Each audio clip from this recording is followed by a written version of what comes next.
Well, for WWE, again, around my time there, with the talent, you'd have the live event crew, but as far as who's in charge, you'd have usually a couple of agents or producers.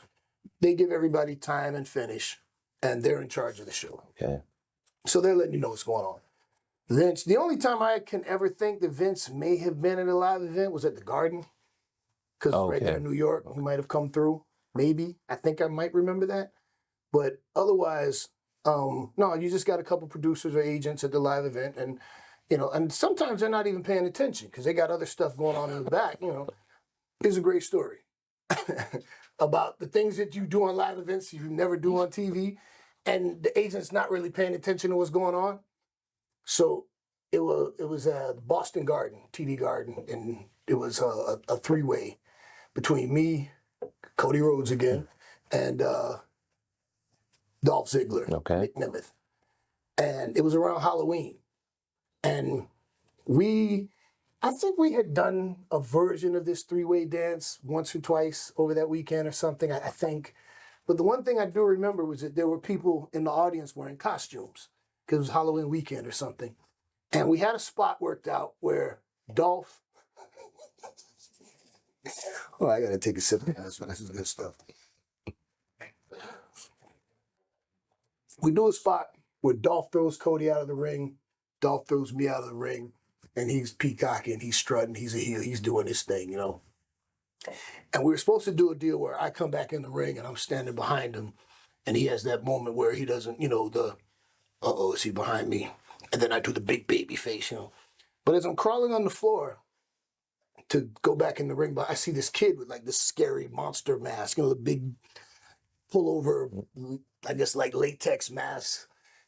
And I tell the kid, give me your mask. And he's like, no. And his dad says, give him the mask. Yeah. His dad pulls the mask off and gives it to me. So I put the mask on and I climb into the ring behind Dolph. Dolph has no idea I got the Halloween mask on. No clue. We didn't talk about this. This wasn't planned. This is just clowning at a live event. Okay. The whole audience just roars in approval because MVP climbs into the ring with the Halloween mask on. Dolph doesn't know. He just thinks that they're popping because the baby face is behind him. So Dolph does the whole and he turns around and then he sees me with the Halloween mask. And instead of doing what we planned, he does a heart attack and takes a bump. Huge pop from the crowd. And then I think I took the mask off and Cody came in. We continued the match. We did whatever. We're laughing. We're teasing each other. We're having a great time. Match is good, but that was just a minute of goofy ha-ha. Right. I would never have done that on TV. But at a live event for the people in attendance, that was fun. So afterwards, I'm like, when we finished the match, I'm like, oh man, Arn Anderson was the lead agent that day. And, Arn don't do ha-ha. And I was like, oh man, I hope Arn, Arn always took a special interest in me. He treated me very well, and he had a lot to do with teaching me how to be a heel. One of the greatest heels of all time. And I was just like, let's see what happens. And we get back, and we see Arn pass me, go, well, Arn, what'd you think? He goes, sounded great, boys. Sounded great. Sounded great. Sounded great. Yeah. Didn't see a thing. But it sounded great. So those are the things that we do at live events sometimes, clowning. I remember me and Omos had to do a thing with Truth. And Truth wanted to do a thing with Little Jimmy. Oh, Little Jimmy. And, Little Jimmy, say what's up to your uncle. And I have my cane. And the canes that I use, they screw together. They're 3 sections. But they break easily. I had to upgrade to better quality canes.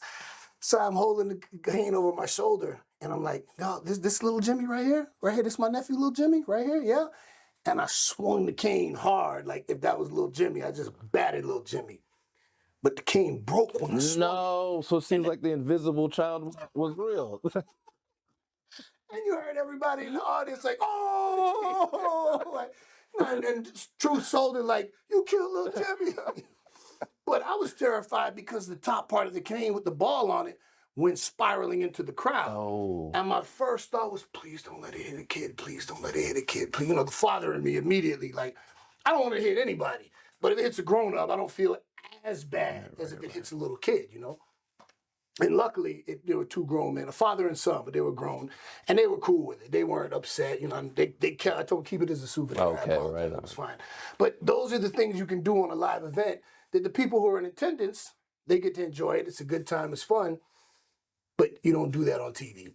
So the primary differences between television and pay-per-view versus live event is the time restrictions. You gotta stick to your time. You really beforehand have to kind of lay out what you're doing for your producer, for camera angles, you know, so they know what's happening next to get the best shot.